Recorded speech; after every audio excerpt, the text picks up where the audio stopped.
Hello, everyone. So with this probably very long video, put it on 1.5 and let it go in the background. With this video, I want to make the case that what's happening in the U.S. right now is not fascism in the sense we usually think about it, meaning like, Italy and Germany from the mid-30s onwards. Or at least I want to make the case that it's unhelpful to think of our situation in those terms, so that we need to develop some new concepts.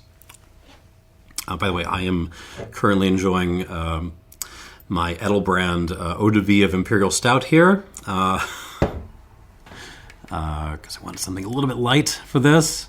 So first I should make clear what I'm saying here. I'm absolutely not making the kind of New York Times, Washington Post, whatever argument that, we're not yet in an authoritarian state. Oh no, but maybe we're inching towards there, but for now, everything's fine, so no saying the F word yet. As always, those kinds of last dying gasps of legacy corporate media, that's basically completely meaningless, totally unhelpful, no one cares. No, to the extent that what I want to say is that what is going on right now isn't fascism. And I do want to say that in a particular way. I don't say that to calm you down, because my take on what's going on is that it's at least as bad as fascism. I also don't care if you keep, calling these people fascists, if it's useful, if it helps you get through this. I don't care. The problem I see is that the term can actually be misleading in important ways if we're trying to understand, kind of the logic, the inner dynamics of this thing. If we need a new term to use, I'm going to propose calling it brotalitarianism. And I don't mean to present a fully fleshed out concept of brotalitarianism here, just a sketch of certain features that I hope others might work out more. Sorry, checking on whether my family is on fire. First, let's talk about fascism. My wife's got the kids out of the house, so I can record this. First, let's talk about fascism. The best argument you can make against me is that it's not wrong to call this what's happening in the U.S. right now, or any number of other regimes. It's not wrong to call this fascist, because the term can absolutely be stretched that far, because it's always kind of been a total mess of a term. To give you some idea, Mussolini, in the early 30s, wrote a very long article on what fascism is with Giovanni Gentile in the Italian Encyclopedia of the time. And then a few years later, he had all the copies burned because he'd changed his mind on some things. So, in fascism from the beginning, there's some things that stay constant. There's always nationalism. There's always authoritarianism. There's always this, the shadowy other in opposition to the people, what Schmitt called the political enemy. There was always a strange fusion of macho posturing and victimhood. And, historically, fascism is always kind of the clear result of a totally failed and discredited political center.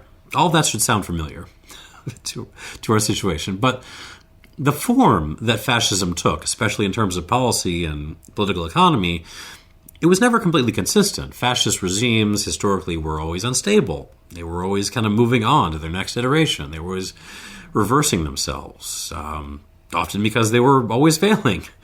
Fascism was always it was revolutionary until it wasn't. It was anti-religious until it wasn't. It was anti-capitalist until it wasn't. But also, anti-state ownership until it wasn't. Isolationist until it wasn't, and so on. All that is just historically true. And you could make that point against me. Why not just extend the term to this? And in this regard, I do have to give some credit to the standard article that everyone points to on, what fascism is, which is Umberto Eco's Ur-Fascism from 1995. YouTube won't let me link it, but it's worth a read. Go hunt it down. You can find it. It's out there. Eco says, rightly, that fascism historically was a quote, a fuzzy totalitarianism, a collage of different philosophical and political ideas, a beehive of contradictions. He says that it was a rigid discombobulation and a structured confusion. In today's terms, you can call it like a vibes-based dictatorship. Why not? And that was true in Italy, also, which is mainly what Eco was talking about, but true in Germany as well. Like the image everyone thinks of the Nazis in brown shirts marching in perfect order that's a construction that's Riefenstahl. It's not how it's how they wanted you to see them. It's not what was happening really. But then I can take all of that. But then Eco makes what I think is a misstep. He attempts to give fascism a kind of eternal set of characteristics to define it, or not exactly define it.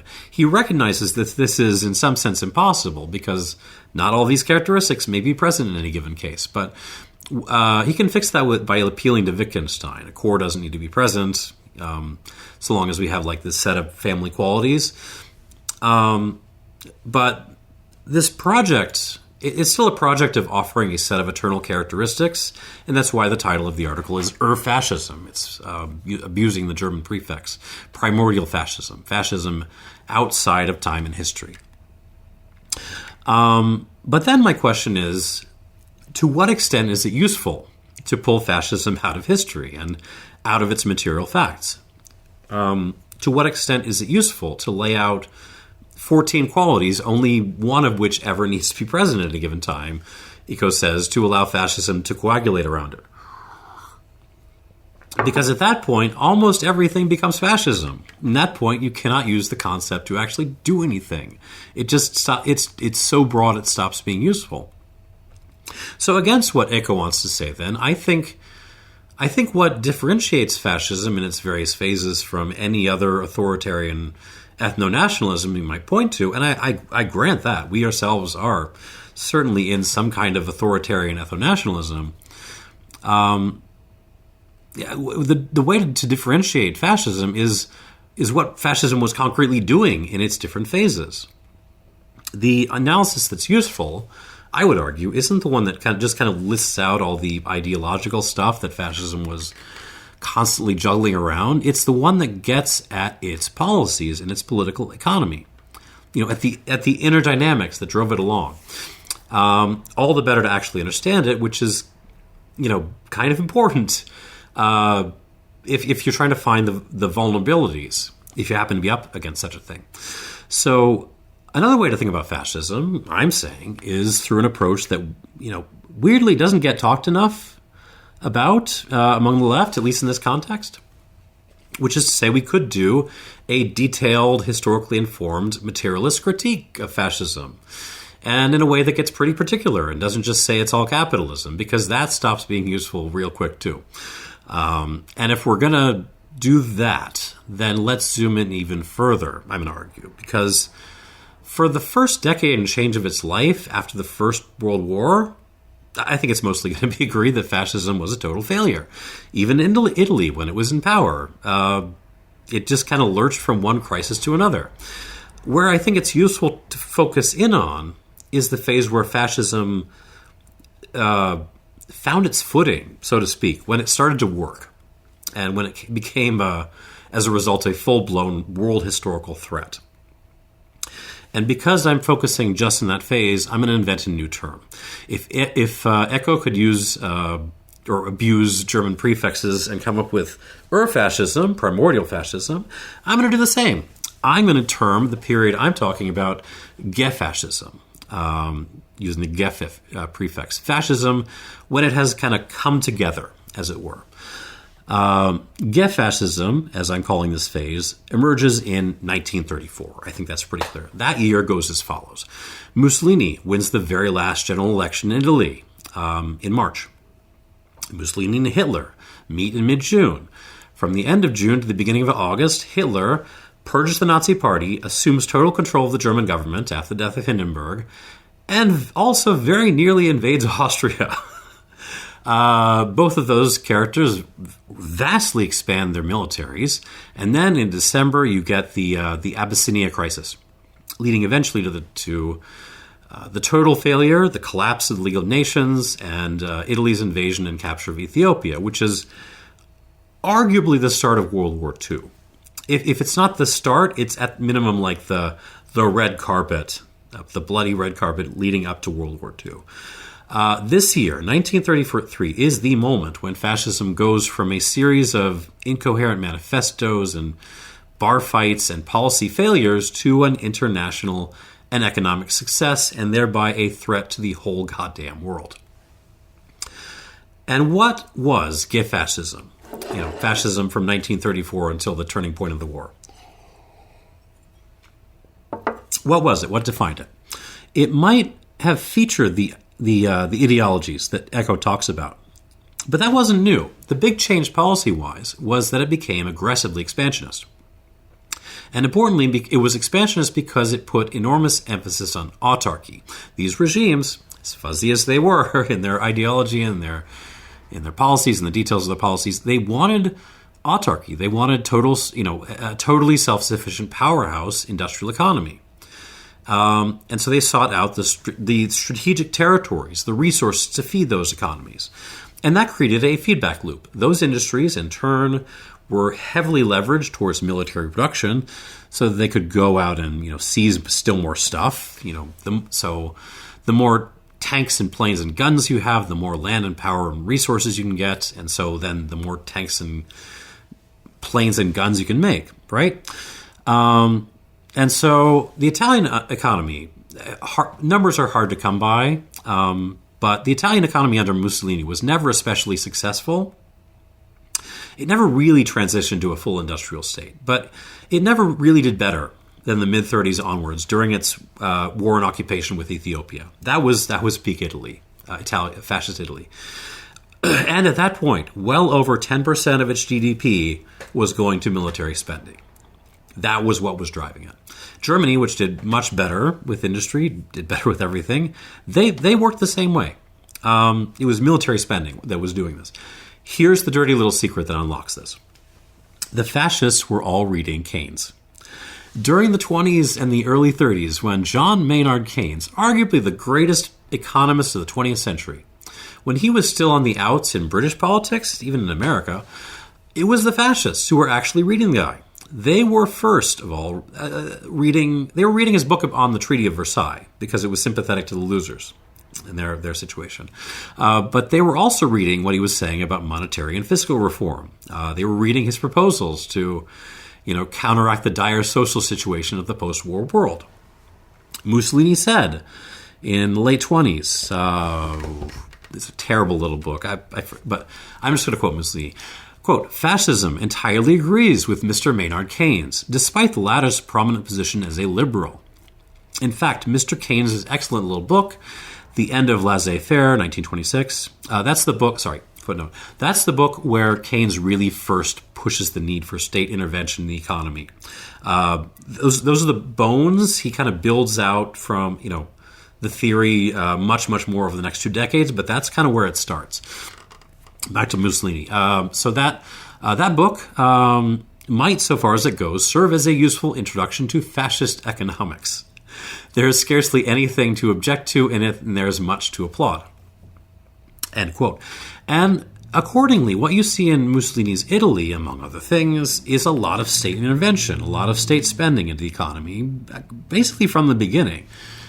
But it didn't actually start to work to boost the economy in earnest until the period I'm calling ge-fascism, which is when that money started flowing into the military. Same thing in Germany, with even more success. The way these countries dug themselves out of depression and into economic growth was massive state-driven deficit investment in war. And that fact tells you a lot. So if I just wanted to provide an opening bid on defining ge-fascism, I would say it's not just some mix of the characteristics Eco points to. It's not just authoritarian ethno-nationalism. It's all of that with a secret sauce. And the secret sauce is military Keynesianism. Ethno-nationalism and military Keynesianism together in one authoritarian state, that is a dangerous combination, and it has a very distinctive dynamic. The state shoves money into guns, planes, tanks, bombs, police, the military, the paramilitary, and so on. That spurs the economy. But the other effect of that is you then have a big old pile of weapons and angry guys in uniforms, and you have to use them somewhere. No matter how wastefully you're using them, you got to use them. You have to burn all of that on other countries and territories, or on undesirable elements in your own country. And all of your crazy ideology can kind of guide where that happens, but that has to happen. And if you seize a whole bunch of territory and resources in the process, then the feedback loop of military production, that kind of keeps going. But at the same time, and I'm taking this as an axiom, every authoritarianism, by definition, is also a scam.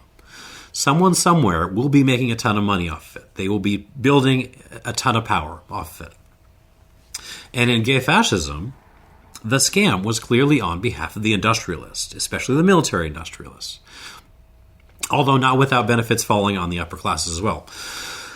The richest men in Nazi Germany, they were characters like Ferdinand Porsche, automotive industrialist, Friedrich Klick, the steel industrialist, Günter Quandt, military supplier, and so on and on and on, all of whom made absolute fortunes by building Hitler a war machine.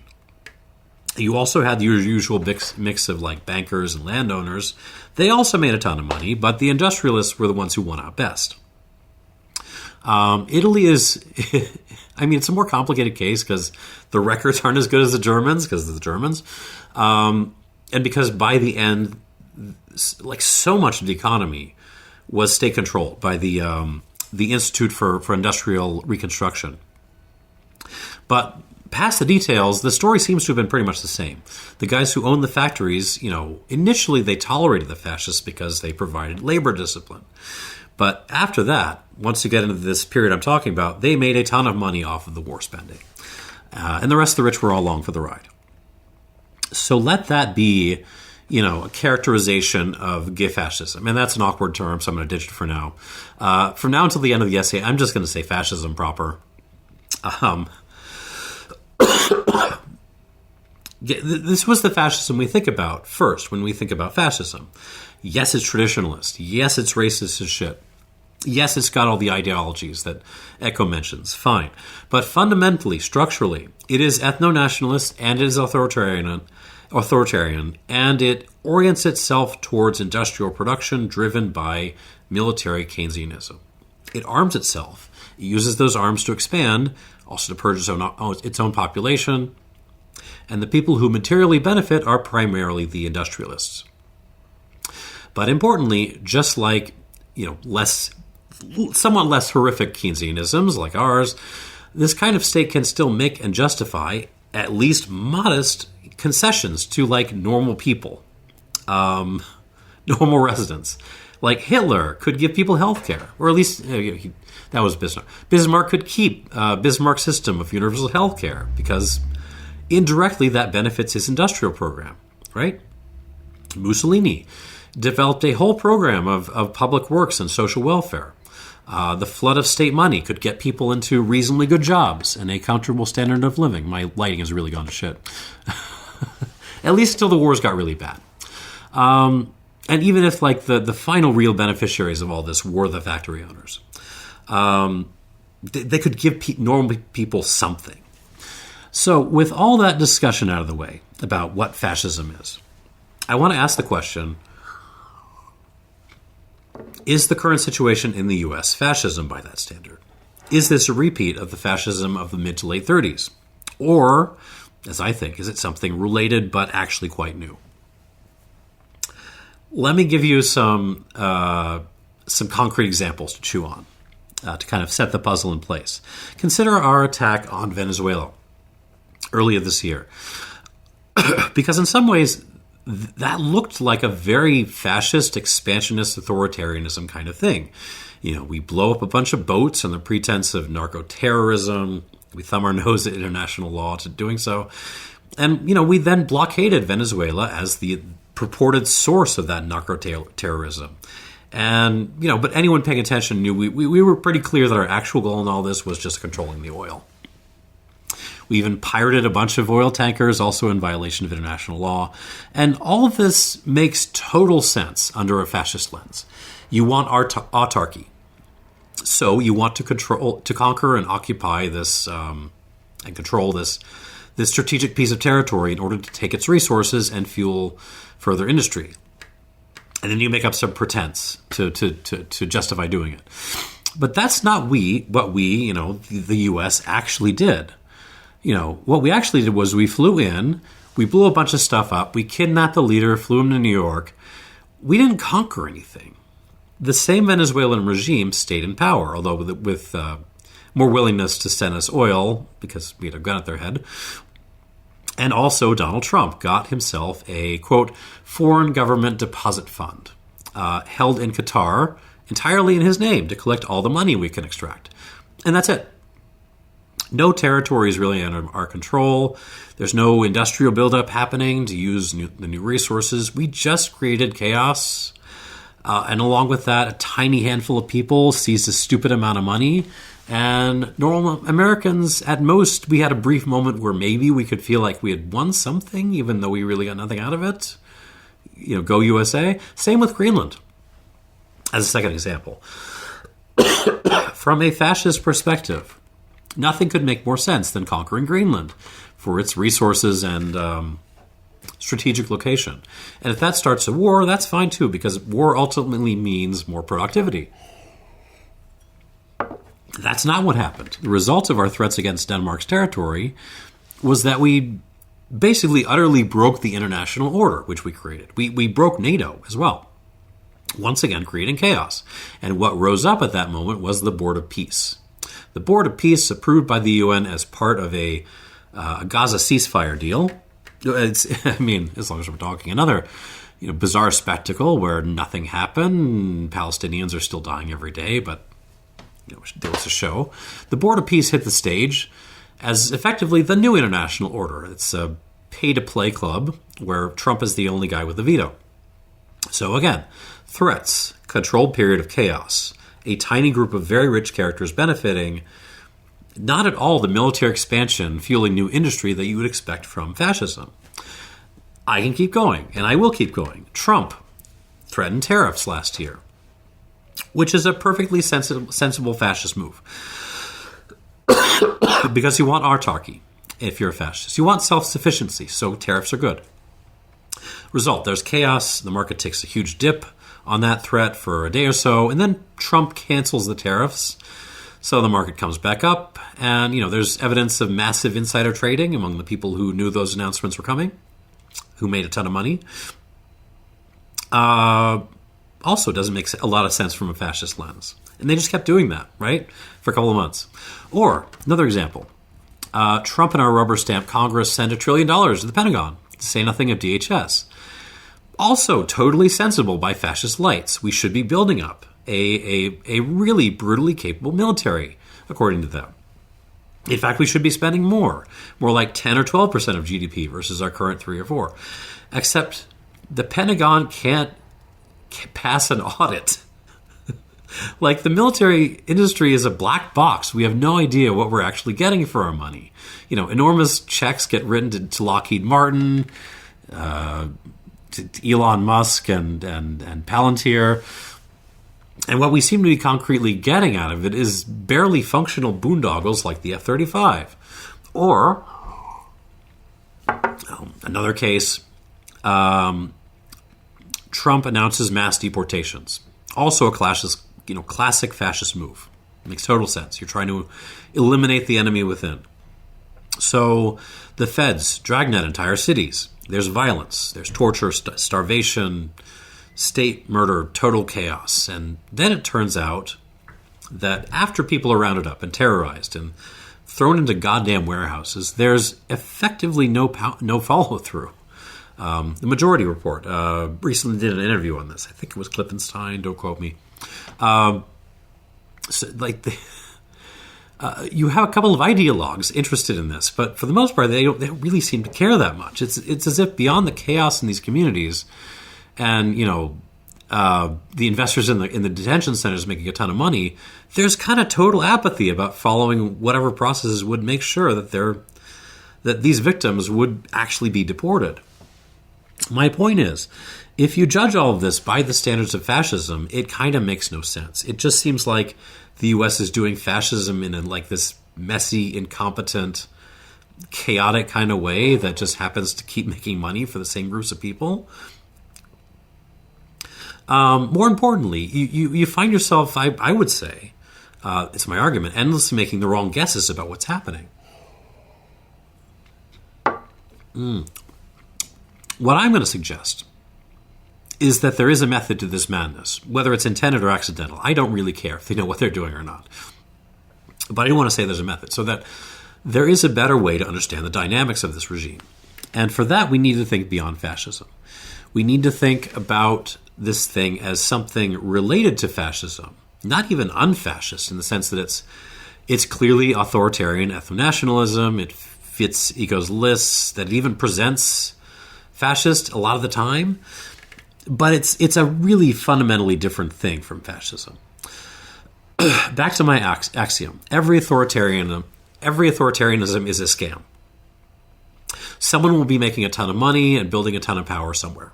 In our case, clearly, the beneficiaries include Trump himself and his family, but consider who the rich people in the United States are right now. Elon Musk, Bezos, the Ellisons, Warren Buffett, Zuckerberg, etc. Unlike fascism, these characters, they're not industrialists in the traditional sense. Take Buffett. Buffett's Berkshire Hathaway.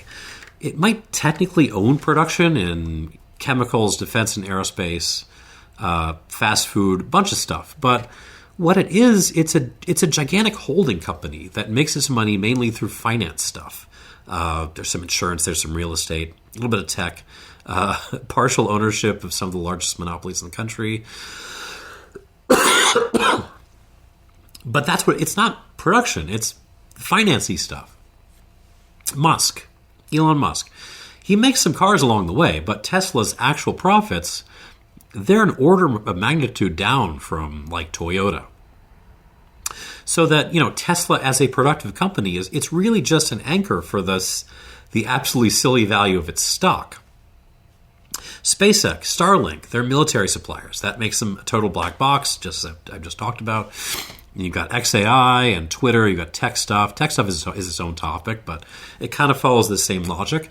The vast majority of Elon's money is from the financialization of materials, not actual industry or production. And that's a common thread about these people. And we can talk about AI as well. Something is being made, but there's a much richer story to tell beyond the actual production. They don't make things, or at least they make as little as they can get away with. They prefer to financialize, they speculate, and they extract. Chris Hedges likes to call these people oligarchs, as opposed to what he calls corporatists, who are also wholly evil, but they're concerned about production at some level, the corporatists. I personally don't like his terms. I don't like oligarchs, so I'm gonna call these people the bros. You've got, and I'm using that as a technical term, you've got tech bros, finance bros, insurance bros, real estate bros, crypto bros, private equity bros, retail monopoly bros. Why not? And probably some other bros that I'm forgetting. And what they're actually investing in doesn't matter so much as the pattern, the dynamic. These characters, they don't make their money by producing stuff and deriving profit from that production. They make their money through asset ownership, through finance, through debt, and really through extraction. They don't grow their fortunes through further production. They grow them through crisis, through chaos, through misery. The main thing is, they sit on necessities that people need to go through their lives. And they make money when people need to access those necessities. If you want to live somewhere, tough. Sorry. You got to pay rent to a landlord, which is probably owned by a big old private equity company. If you want to buy your own home, sorry, you're going to kick a bunch of enormous fees to real estate agents and lawyers and go in debt to some bank for the privilege. If you want health care, United or Aetna will be sucking you dry. If you want to buy or sell through an online platform, the platform owners are going to happily take as large a chunk as they can. If you want to connect with your friends and family, your social media will be drowning you in ads and selling off your data. If you want to buy groceries, all the stores are owned by the same company, and now they're going to dynamically change their prices to make sure they suck everything they can out of you. And if you want to live and work in this country at all, your representatives will be shoving your tax money over to Lockheed and Boeing and Starlink and, the private prisons to do... We don't know exactly what they're doing with it. But in any case, when these people make money by squeezing the world in this way, they like to sink it into buying further assets, further stuff to own that they can leverage to extract even more wealth. And for buying assets on the cheap, there's absolutely nothing better than chaos and misery. Whenever something goes to shit, partially or completely, family stuff. Whenever things go to shit, prices on assets dip, and the bros have a chance to buy them all up with efficiency that non-bros cannot compete with, even more so when they have insider information, which they usually do. So every crisis is a chance for, so to speak, for the python to tighten its grip that much further. Now here's my point. Every authoritarianism is a scam. And if you take it as an axiom that the scam we're seeing with this authoritarian ethno-nationalism isn't military Keynesianism, which benefits industrialists, but rather that the beneficiaries are these bros that I'm talking about, then everything about what's happening instantly makes a lot more sense. Military industrialists make their money through more and more production. Therefore, they need the country they've hitched themselves to do more war, basically, to claim more and more territory, more and more resources, and yes, more and more disposable labor. I don't want to whitewash the fascists here. It's all terrible. But all of that they can channel into further production. That's how this works. The bros don't ultimately care about production. They don't care about autarky. They don't even need to hitch themselves to one particular country. As a matter of fact, they have residences everywhere. Anywhere they want. They collect passports like trading cards. The territory that the U.S. controls, the resources the U.S. commands, none of that, absolutely none of that matters for the bros' purposes because they don't really care about the U.S. per se. They care about controlling assets, extracting wealth, buying new assets on the cheap at the global scale, and also, obviously, about boxing out anyone who might try to interfere with them. The way they improve their position is not through expansionism and long, drawn-out wars, whether that be external or internal. It's through the precision application, the precision use of violence and suffering and chaos. Read the last year and change in those terms. And again, I don't at all mean to say that everyone involved really understands the dynamics of what's happening. I don't care. I don't think they do. Only that this is what's happening. Read it in those terms, and it ceases to be this big, weird mess and instead takes on a cold, ugly logic. Venezuela, to go back to my first case, Venezuela looks less like an invasion, a nation-state's seizure of territory and resources, which can then develop into industry. But in our case, we just stopped short because Trump always chickens out. That's the usual interpretation. Venezuela starts to look less like that than a calculated attempt to create chaos and instability. So as to extract money and assets. We decapitate a government. We seize and extort oil and money for Trump's exclusive use. We used our power to deny oil to other companies or other countries, like Cuba, causing even more chaos and instability. And, in the meantime, a whole bunch of investors and companies are now seeking, what they're calling compensation from Venezuela to the tune of billions of dollars. The vultures are coming in. The U.S. as a nation, the U.S. really gets nothing out of this, but the bros get into a better position to suck Venezuela and the rest of the world dry.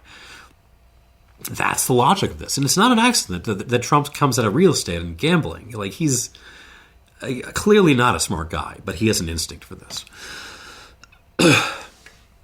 And to distinguish this logic of political economy from fascism proper, let's call it brotalitarianism. That's my neologism for the video. It is ethno-nationalist, and it is authoritarian, and it is even Ur-Fascist in echo sense. But the materialist dog wagging the ideological tail it's not military Keynesianism benefiting the industrialists. It's chaos and extraction benefiting the bros. That's what's happening, and that has a lot of consequences. This distinction between brotalitarianism and fascism, and I'm going to point out the first couple of consequences I can think of. I think I came up with 8 points. Point number one: there is ultimately no real nationalist project for making America great. The U.S. is important for the bros, but it's important only because they can use its power and leverage to create chaos and shake down the rest of the planet. That's all the U.S. is. The U.S. is a rock that they're going to use to smash things globally. Israel is too, by the way, in a different way. And it really doesn't matter if the rock starts to break up in the process. In fact, that's good, because if that happens, it's still more chaos and misery. Point number two: the gross incompetence of most of the president administration, including Trump, that's not an accident. It's not even a problem, really. That's only a problem if their job is to guide the U.S. into growth or happiness or whatever, which it isn't. These people are a demolition team. Their job is to destroy the administrative state because the state is, a potential rival to the power of the bros. They remember Lina Khan. And also their job is to create global chaos. So it's good that they're dumb and horrible, because they're going to break stuff, and they're pliable since they know they'll never get another job like this again. And, if they actually believe the nationalist facade, then that's fine. That's all the better. So, yeah, put a drunk white nationalist in charge of the military. Put a hawk who really seems like he's got a little bit of a coke issue. Put him in its state. Put an anti-vaxxer in charge of public health. Make the Florida AG who refused to prosecute Epstein. Put her in as Attorney General. Put a mix of protectionist zealots and hedge fund guys in charge of the economy. And so on. Put a Nazi, but kind of a dumb Nazi, Mr. Miller. Put him in like a Peter Thiel plant in charge of most basic policy, but sometimes interrupt them through Trump coming in to change direction whenever he feels like it. Set all that up, watch the show, and profit off all the pieces flying off. Vote is different, though. I think Vote actually understands what's going on. But again, I don't really think it matters. Third point: the violent ideological ethno-nationalism is very real and really is destroying lives and whole communities. But that doesn't mean it isn't a distraction. For example, what we're seeing in Minneapolis, it's not what an actual systematic deportation campaign looks like, if you wanted such a thing. You saw something more like that under Obama. In fact, Hillary Clinton just outright said that at the time of recording this. What you're seeing is, federal paramilitary thugs descending on cities, screwing everything up, creating chaos, tear gassing kids, shooting people, kidnapping people, throwing them in torture warehouses, privately owned, of course, just putting on a big, ugly, destructive show, and past the purpose of the spectacle, and past making the ideologues happy, who cares if anyone actually ends up deported or not? I really do think it's just a show, and that makes it all the more horrific. Footnote: I wouldn't be at all surprised to see a whole bunch of private equity groups and such kind of start to move in on Minneapolis real estate, as maybe families start to move out of there. Because remember that Minneapolis is still a relatively cheap place to live for the size of the city, and the bros probably see an opportunity there. Point number four. Accordingly, in the media sphere, we're constantly discussing these things in the wrong way. We got the wrong lens. We debate, should we really be doing a fascism? That seems pretty mean. Versus, well, actually, fascism is very good and cool and will help America. Versus, well, actually, we should only do a little fascist policy and we should put reasonable constraints on the fascism. When there is no policy. There really is no policy beyond cruelty and destruction. The cruelty and destruction, they are the point. The Nazi energy, the white supremacy, the culture war stuff against women and foreigners and LGBTQ people, that's all cosplay. They may really believe it, maybe, but it's a sideshow to entertain themselves and to distract the hardcore. But their day job is smashing the world to suck the money out. The harm the sideshow is actually causing is not in service to some Nazi policy goal. It is the policy goal, at least under the lens I'm using. It's chaos to bring everything under the control of the bros, piece by piece. And that fact, which becomes pretty obvious under this lens, that itself never sees debate. And there's a reason for that. Point number 5. Brotalitarianism can therefore never be popular, or even populist in the way that fascism can. Because the selling point of fascism is that it can fix all of the nation's problems and make life better if you just give, total control of the state to the leader, let them reform the economy and the government, let them eliminate the enemies and so on. But the thing is that the machinery of military Keynesianism can actually do some of that.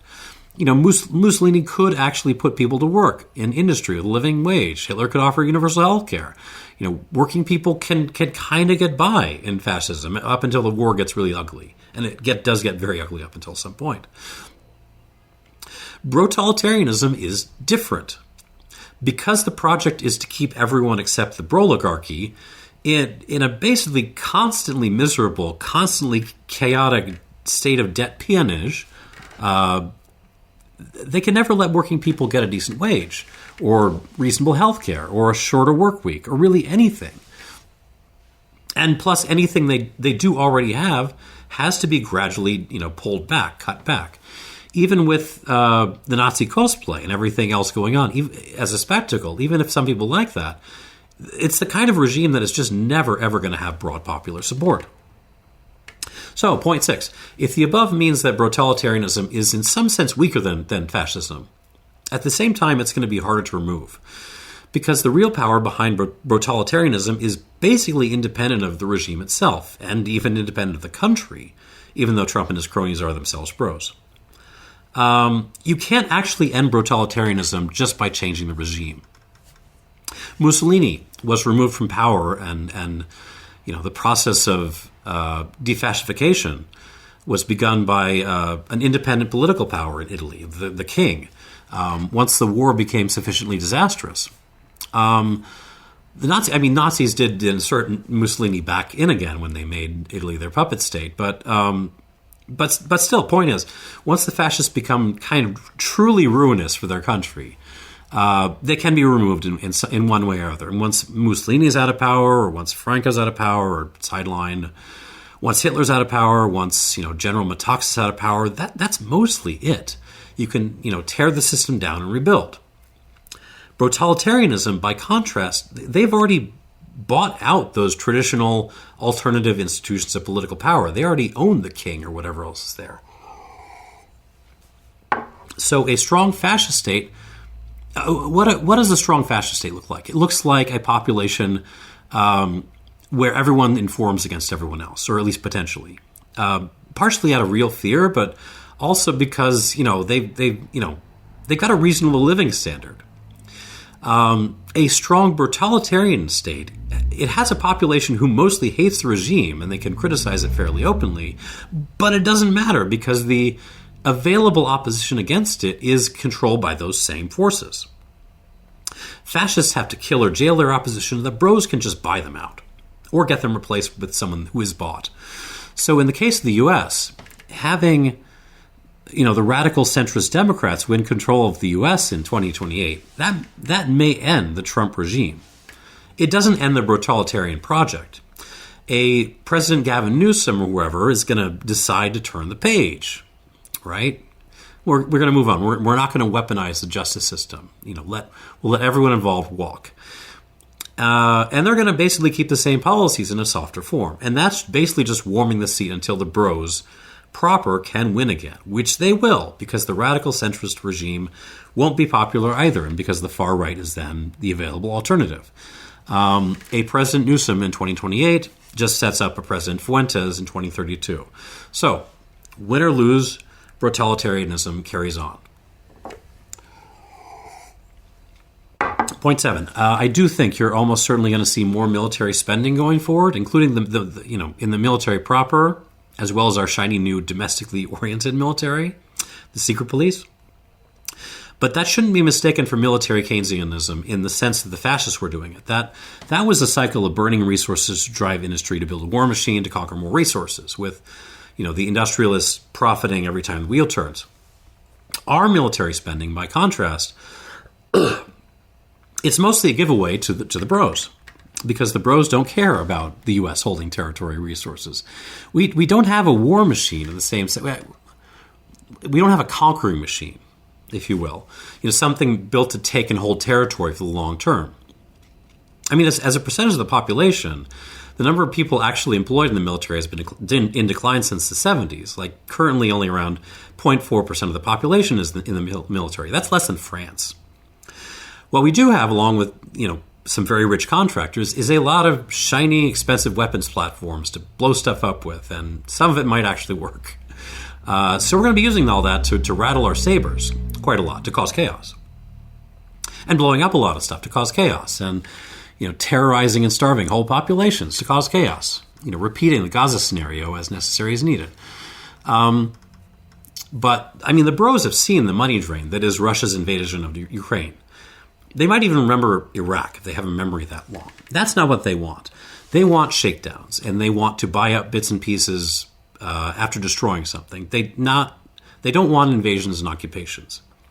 Even if they're going to be constantly head-faking with that as a threat, as a show. By the way, I think this is the falsifiability. This is what would falsify everything I'm saying right now, if you're keeping an eye on this.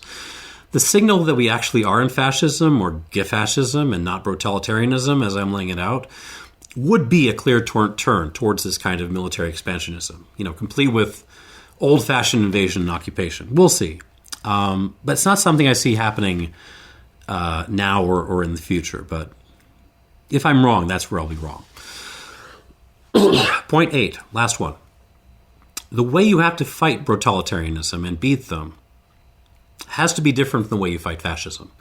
Fascism, as a productive imperial war machine, dies when it's starved out. The Germans and the Italians lost because they ran out of production, because people tend to get mad when you invade your neighbors. They were beaten militarily. The Allies just outproduced them. Yeah, but their military loss ran parallel with a decreasing capacity to get enough rubber and oil and metal and other resources to feed the industry. So the weakness of fascism is that their production is ultimately self-destructive.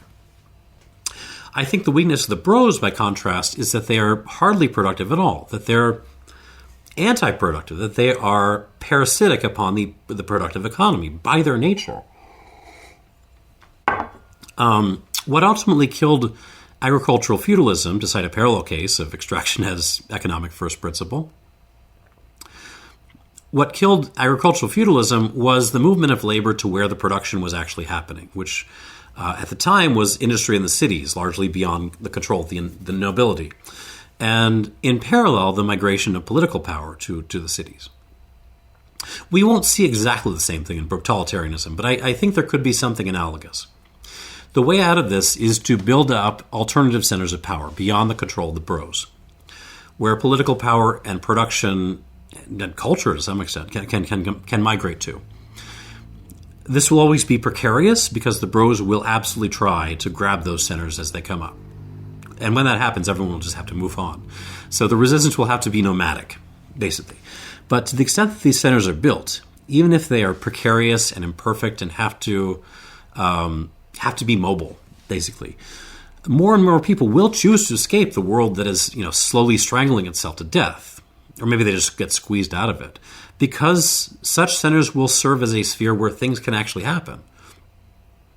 I mean, I'm obviously speaking very formally here when I talk about these outside centers, and I don't know what form those new centers of influence will actually take. But I do know they have to represent a kind of popular alliance of labor together with smaller productive business interests, allied together against the bros. As an example, you can think of what Mao talked about under the four-class coalition. Because it is labor and production that ultimately create new wealth, not extraction, which, like the bros do, which simply gobbles everything up. And if that's so, then these alternative centers of political and economic power can ultimately outgrow the bros. You can already see a version of this on the international stage, in fact, where China is simply outproducing and out-innovating an U.S.-led West, which has kind of brotasticized itself into stagnancy.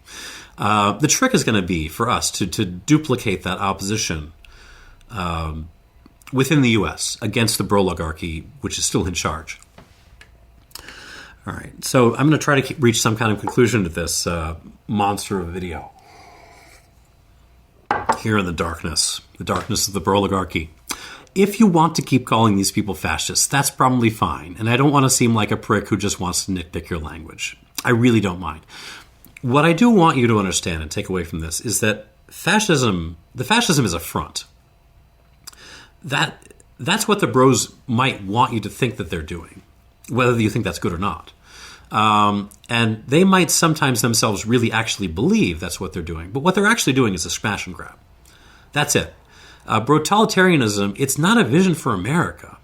Even if it might cosplay as expansionist, ethno-nationalism, it is a project to use U.S. power to transfer wealth directly to the bros, to enforce wealth extraction by the bros, and to reduce the world to pennies on the dollar, piece by piece, so that the bros can buy it all up. That's not really fascism. That's a different game with a different set of rules. And if we're all going to get out of this somehow, we can start by at least understanding how that game is being played. Thanks for watching, and go with God.